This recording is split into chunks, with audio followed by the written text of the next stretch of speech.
오늘 우리에게 주시는 하나님의 말씀은 이사야 52장 13절부터 53장 6절까지의 말씀입니다. 여호와께서 말씀하셨다. 보아라, 내 종이 지혜롭게 행동하여 사람들에게서 존경과 칭찬을 받을 것이다. 그가 높이 들릴 것이다. 그를 보고 여러 사람이 놀랐다. 매맞고 피 흘림으로 그의 얼굴과 모습이 너무 상하여 사람처럼 보이지 않았다. 이제는 그가 여러 백성을 놀라게 할 것이며 왕들은 놀라 입을 다물 것이다. 그는 아무도 일러주지 않은 것을 볼 것이며 아무도 듣지 못한 것을 깨달을 것이다. 우리가 들은 것은 누가 믿었느냐? 여호와의 팔이 누구에게 나타나느냐? 그는 여호와 앞에서 부드러운 새싹처럼 메마른 땅에서 자라는 나무 줄기처럼 자라났다. 그에게는 아름다움도 없었고 우리의 눈길을 끌만한 위엄도 없었다. 그는 사람들에게 미움과 멸시를 받았으며 아픔과 고통을 많이 겪었다. 사람들은 그를 바라보려 하지도 않았다. 그는 미움을 받았고 우리 가운데 아무도 그를 귀하게 여기지 않았다. 정말로 그는 우리의 질병을 짊어지고 우리의 아픔을 대신 겪었다. 그러나 우리는 그가 하나님께 벌을 받아서 고통을 당한다고 생각했다. 그러나 그가 상처 입은 것은 우리의 허물 때문이고 그가 짓밟힌 것은 우리의 죄 때문이다. 그가 맞음으로 우리가 평화를 얻었고 그가 상처를 입음으로 우리가 고침을 받았다. 우리는 모두 양처럼 흩어져 제 갈 길로 갔으나 여호와께서 우리의 모든 죄짐을 그에게 지게 하셨다. 아멘. 이것은 하나님의 말씀입니다. 아멘. 감사합니다. 권성징악이라는 단어, 우리 아직 어린 키즈 친구들은 잘 모르는 단어일 수도 있지만 우리 친지 학생들이나 또 어른들은 이 권성징악이라는 단어를 많이 들어보셨을 겁니다. 우리 어린이들을 위해서 이 단어를 이렇게 설명해 볼게요. 한번 우리 어린이들에게 물어보겠습니다. 세상에는 착한 일을 많이 하는 사람도 있지만 나쁜 일을 하는 사람도 있죠. 그러면 나쁜 일을 하는 사람들은 어떻게 돼야 될까요? 연서야, 나쁜 일을 하는 사람은 어떻게 돼야 될까? 감옥 가야 돼요. 감옥 가야 돼요. 맞아요. 벌을 받아야겠죠. 나쁜 일을 하면은 벌을 받는다. 그래서 사람들은 착한 일을 하면서 살아야 된다라는 게 바로 권성징악이라는 뜻이에요. 많은 사람들이 이런 생각을 합니다. 나쁜 일을 하면 벌을 받아야 된다고. 이 나쁜 일을 하면은 실패해야 된다고. 그리고 착한 일을 해야지 복을 받는다라고 보통 사람들이 생각을 합니다.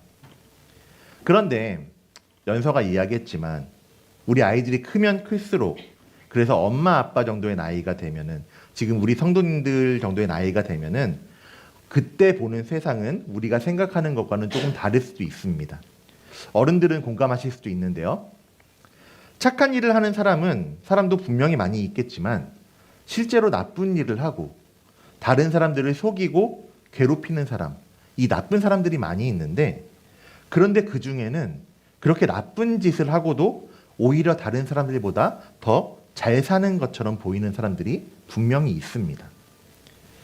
그런 모습을 보게 되면은 하나님에 대해서 오해하지 않을까요? 이렇게 생각할 수 있겠죠.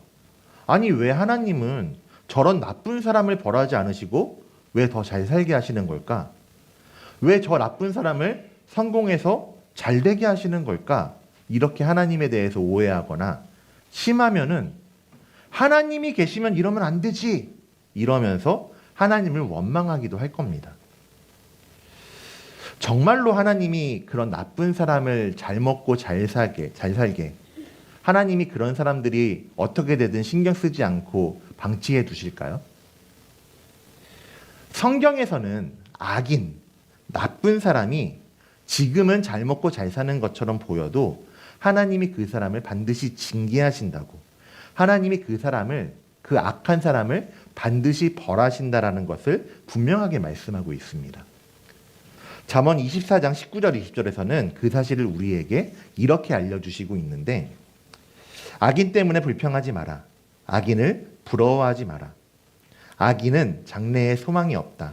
악인의 등불은 곧 꺼질 것이다. 이렇게 이야기를 하고 있어요. 구약 성경에서 이 잠언이라는 성경은 욥기, 시편, 전도서, 아가서와 함께 지혜서라는 성경으로 구분이 됩니다.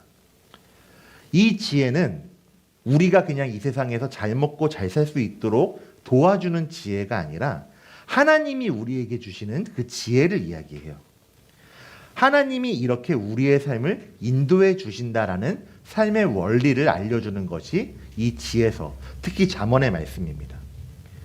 그래서 이 잠언은 하나님이 우리에게 이렇게 니네가 노력해서 살아가 그렇게 알려주시는 것이 아니라 하나님이 결국 너희를 인도해 주실 거야 라는 삶의 매뉴얼, 삶의 설명서 같은 게 바로 잠언입니다. 하나님은 이렇게 말씀하십니다. 지금 당장 내가 보기에 나쁜 일을 한 사람, 악한 사람이 잘 되는 것처럼 보여도, 형통한 것처럼 보일지라도 하나님이 그 사람의 장래에 소망이 없게 하실 것이다. 악한 사람의 등불은 반드시 꺼지게 될 것이다 라고 말씀하고 계세요. 우리 생각으로는, 사람들의 생각으로는 아니 저 사람, 저 나쁜 사람이 지금 당장 벌을 받아야지, 실패해야지 이렇게 생각하지만 하나님의 계획은 우리의 생각을 뛰어넘어서 지금 내가 볼 때는 저 사람이 성공하는 것처럼 보여도 끝내 하나님의 놀라운 계획을 가지고 선하게 일하시는 하나님이시다라는 것을 보여주고 있는 겁니다. 우리가 가지고 있는 그런 생각들, 나쁜 일을 한 사람은 벌을 받아야 되는 거 아니야? 성공해서는 안 되는 거 아니야? 라고 생각하는 거를 한자어로 선입견이라고 이야기를 해요. 선입견. 우리 키즈 친구들 이 단어도 잘 모를 텐데, 선입견은 어떤 대상에 대해서 이미 내가 마음속에 가지고 있는 고정적인 생각을 이야기합니다. 말이 어렵죠? 조금 더 쉽게 한번 예를 들어서 이야기해 볼게요. 지금은 이제 유행이 많이 지나갔잖아요. 근데 몇 년 전만 해도 마블로 대표되는 히어로 영화가 굉장히 많이 나왔습니다. 마블 영화 누구 있죠? 아이언맨, 스파이더맨, 캡틴 아메리카, 토르 이렇게 있죠.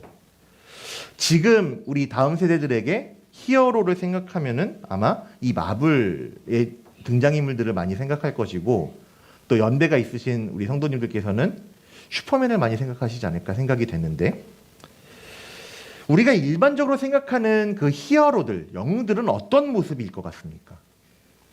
태어나면서부터 착한 마음을 가지고 있고, 어려운 사람이 있으면 절대 모른 척 지나치지 않아야 되고, 나쁜 사람들은 끝내 응징하고 누구에게나 친절해야 된다라고 히어로에 대해서 생각할 것 같습니다. 저도 스파이더맨 영화를 굉장히 재밌게 봤었는데, 이 스파이더맨이 처음 능력을 가지고 나서 사람들에게 이렇게 다가가요. 당신의 친절한 이웃 스파이더맨 이러면서 복면을 쓰고 나타납니다.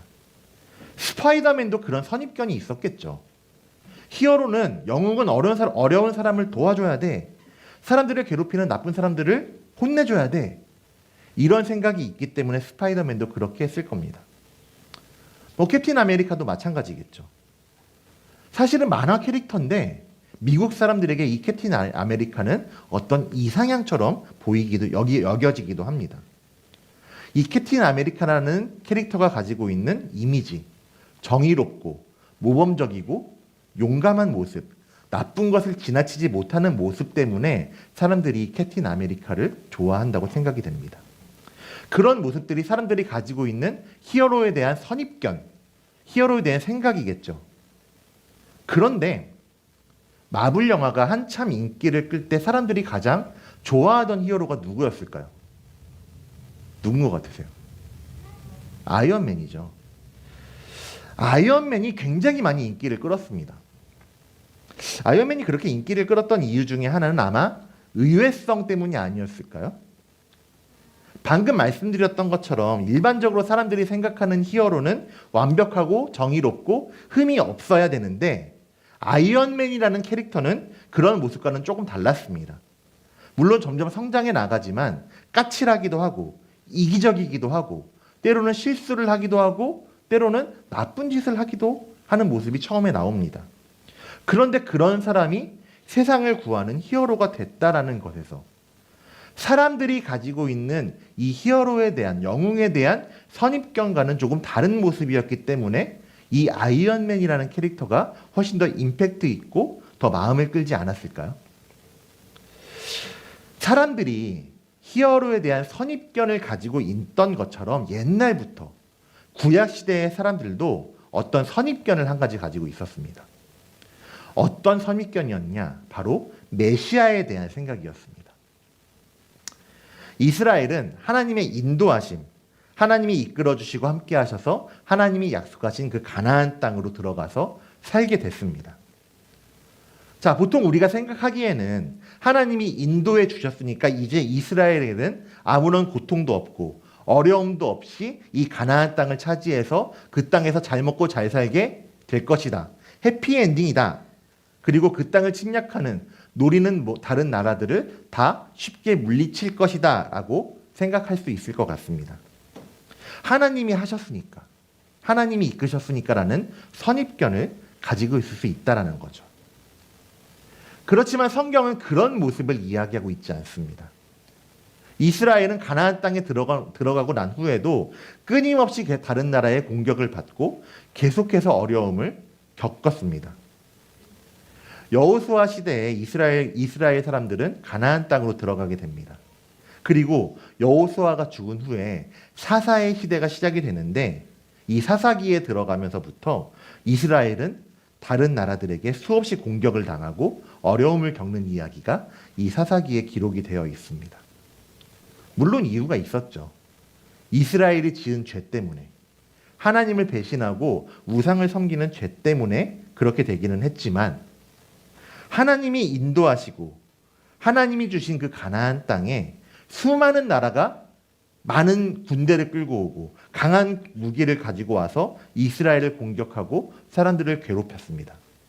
사람들은 그 공격에 때로는 점령당하기도 하고 때로는 괴로움을 겪는 이야기가 이 사사기에 기록이 되어 있습니다. 선입견으로는, 생각으로는 아니 하나님이 주셨으면 하나님이 지켜주셔야 되는 거 아니야? 이게 사람들이 가지고 있는 일반적인 선입견인데 그런데 이스라엘은 이 가나안 땅에서 굉장히 많은 고통을 당하고 침략을 당했습니다. 다윗이 처음 유명해지게 된 게 골리앗이라는 거인과 싸워서 이기게 된 것이죠.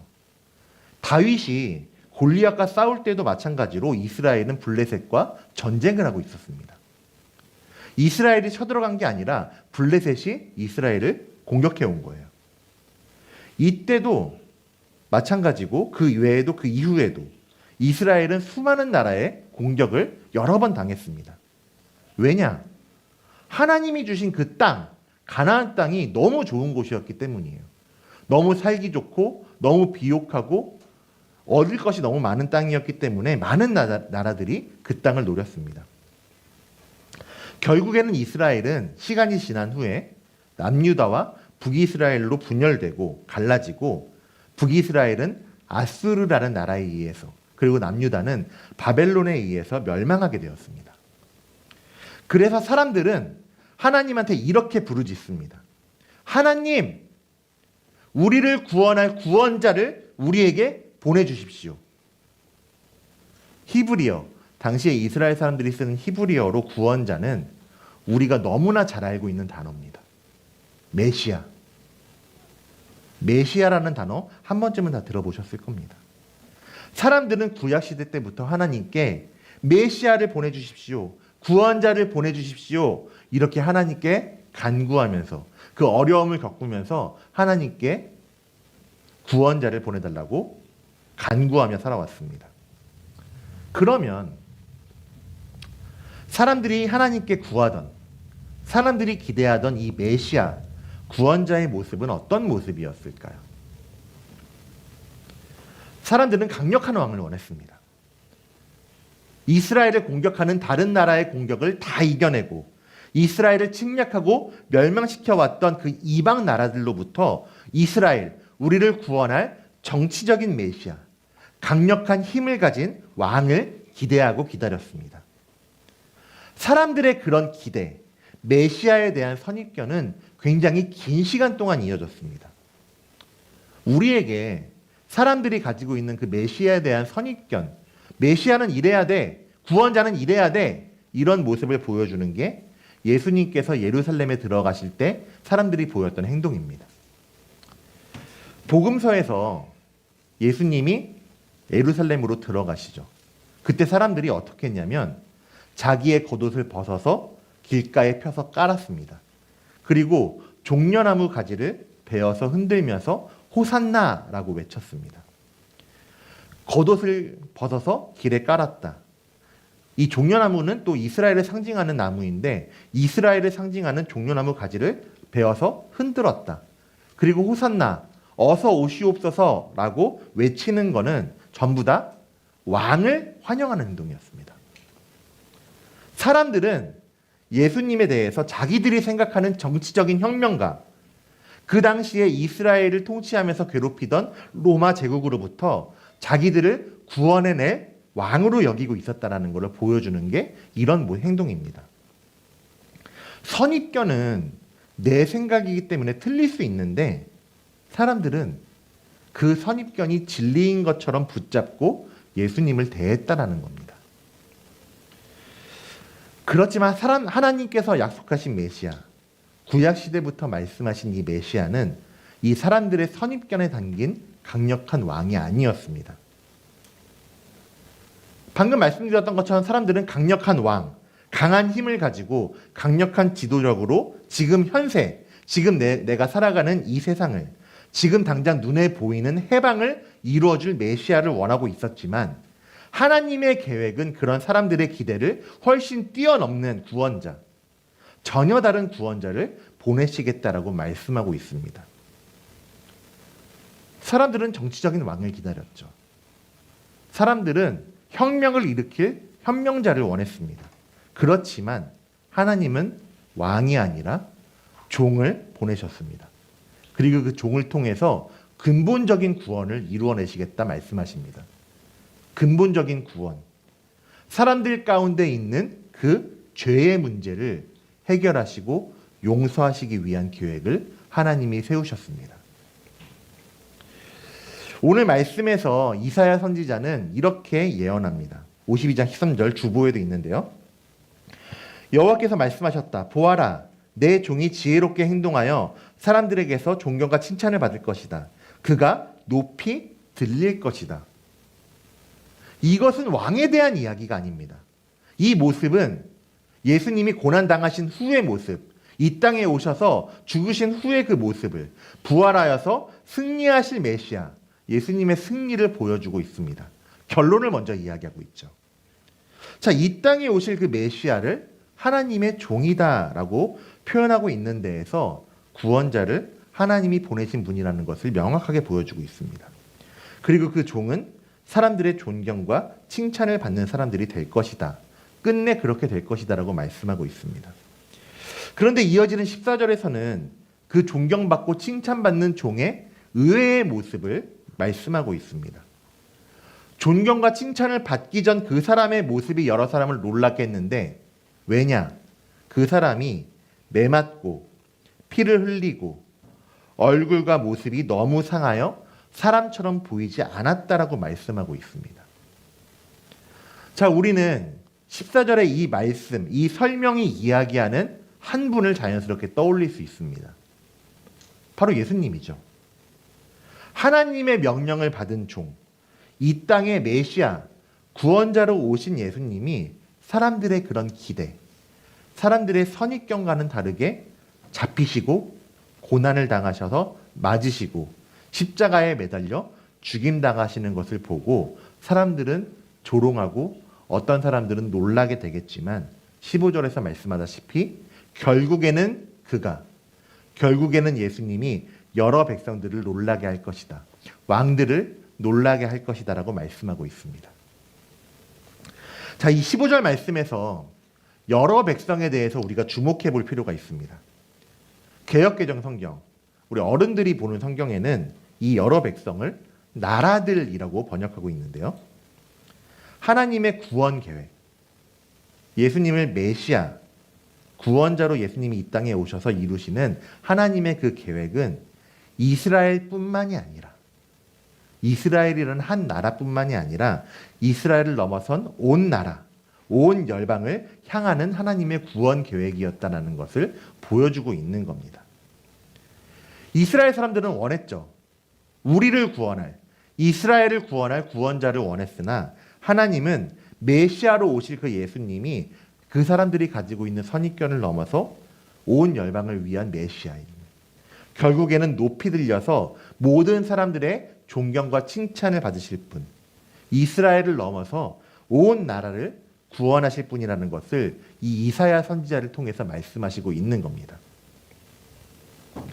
계속해서 말씀을 보면은 53장 2절에서는 하나님의 아들, 이 땅에 오실 메시아, 하나님의 종에 대한 모습을 말씀하시면서 우리에게 보여주시고 있습니다. 2절 말씀에 보면은 그는 여호와 앞에서 부드러운 새싹처럼 마른 땅에서 자라는 줄기처럼 자라났다라고 이야기하고 있습니다. 사람들이 기대하는 메시아는 화려한 모습으로 와야 됩니다. 특별한 모습으로 와야 됩니다. 그렇지만 하나님이 말씀하시는 메시아는 그런 모습이 아니었습니다. 새싹으로 비유가 됐는데요. 새싹은 연하고 부드럽습니다. 그렇지만 어린 싹이죠. 굉장히 약합니다. 사람들이 생각하는 선입견 속의 메시아는 강력한 힘을 가진 히어로 같은 왕이어야 했지만 하나님의 계획은 고작 정치적인 메시아, 그때만 구원하는 메시아가 아니었습니다. 마찬가지로 마른 땅에서 자라는 줄기라는 표현은 세력이 강한 집안, 어떤 유명한 집안에서 태어나는 것이 아니라는 것을 보여주고 있는 비유적인 표현입니다. 2절 말씀은 화려한 곳이 아니라 낮은 곳으로 사람들의 무시를 받는 곳에서 태어나시고 자라신 예수님을 나타냅니다. 예수님이 태어나신 곳은 모든 사람들이 바라보는 그 중심지 예루살렘이 아니라 시골 마을 베들레헴이었습니다. 또 사람들이 이야기하기를 나사렛에서 무슨 선한 것이 나겠냐 이렇게 조롱하며 이야기할 만큼 사람들의 무시를 받던 나사렛 지역에서 예수님은 자라나셨습니다. 사람들이 기대하는 메시아는 유명한 집안에서 예루살렘에서 태어나서 그곳에서 어릴 때부터 힘을 키우고 강력하게 살아와야 했지만 하나님이 보내신 메시아는 시골 마을 베들레헴에서 태어나시고 사람들의 무시를 받던 나사렛에서 자라나셨습니다. 그렇지만 이사야 선지자는 장차 오실 메시아가 이 낮은 곳에서 사람들의 무시를 받는 낮은 곳에서 태어나시고 자라나시고 거기서 끝나지 않고 3절 말씀에서처럼 미움과 멸시를 받아서 사람들에게 버림받으시고 아픔과 고통을 겪으실 것을 예언합니다. 그렇게 초라한 모습으로 오신 메시아, 그 구원자가 이 일을 통해서 이루실 하나님의 계획이 있으셨기 때문입니다. 함께 4절 5절 말씀 같이 한번 보실까요? 함께 읽겠습니다. 시작. 정말로 그는 우리의 질병을 짊어지고 우리의 아픔을 대신 겪었다. 그러나 우리는 그가 하나님께 벌을 받아서 고통을 당한다고 생각했다. 그러나 그가 상처 입은 것은 우리의 혈 때문이고 그가 짓밟은 것은 우리의 죄 때문이다. 그가 말씀으로 우리가 평화를 얻고 그가 상처를 입은 후 우리가 고침을 받았다. 하나님의 계획은 단순히 이 땅에서의 해방이 아니었습니다. 더 큰 계획이 있었습니다. 우리가 겪어야 할 질병, 우리가 겪어야 할 아픔이 있었습니다. 왜냐? 우리 안에 있는 죄 때문이었죠.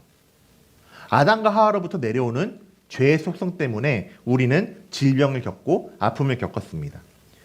그런데 앞으로 오실 메시아, 하나님의 종이시자 하나님의 아들, 하나님 그 자체이신 예수님께서 우리의 질병, 내가 겪어야 할 질병을 대신 짊어지고 우리의 아픔을 대신 겪으실 것이라 말씀하고 있습니다. 내 허물 때문에 상처를 입으실 것이고 내 죄 때문에 예수님이 메시아가 짓밟히시게 될 것이다라고 예언합니다. 그리고 예수님은 이 땅에 오셔서 그 예언을 그대로 이루셨습니다. 그럼으로써 우리의 죄의 모습을 해결해내시고 용서해내셨습니다. 그 모습을 보는 사람들, 십자가에 달린 예수님을 보는 사람들은 그 예수님을 조롱하고 무시했습니다. 당신은 메시아가 아니야. 왜일까요? 사람들 속에 있던 그 선입견.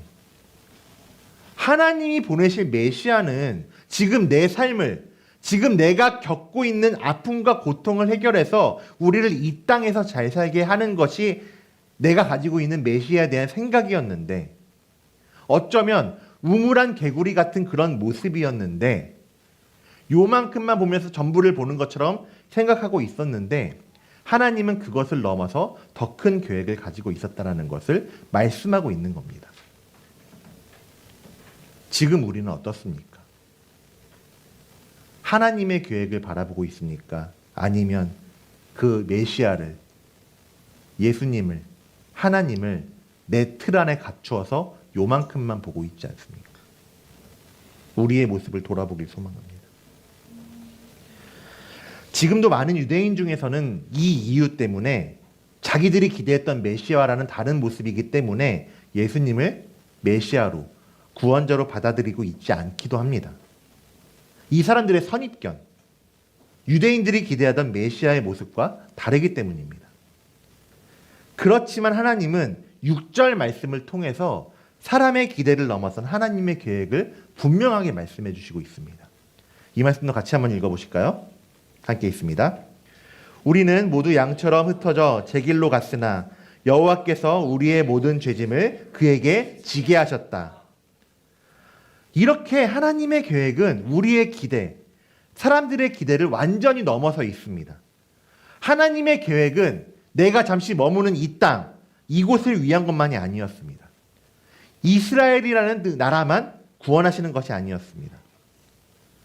잠시 잠깐의 삶이 아니라 나에게 영원한 삶을 살아가시도록 하기 위한, 영원한 죽음으로 이끄는 죄로부터 완전하고 완벽한 해방을 이루시기 위한 것이었습니다.